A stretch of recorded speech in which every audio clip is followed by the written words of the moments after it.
எனக்கு தெரியல, அங்கே சேரு இருக்குன்னு எனக்கு தெரியல. நான் நடந்து சரி, இனிமே இப்படியே வரேன். அப்போ எனக்கு தெரியல ஜூஜோ, அதனால அப்படி வந்துட்டேன். என்ன பண்ணுறது?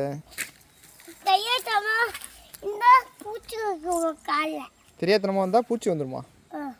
ம், பூச்சி வந்து காலையிலே கடிச்சிருமா?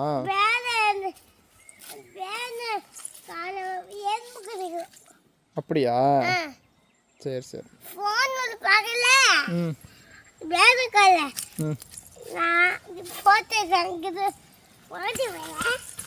எங்கே போகிறா?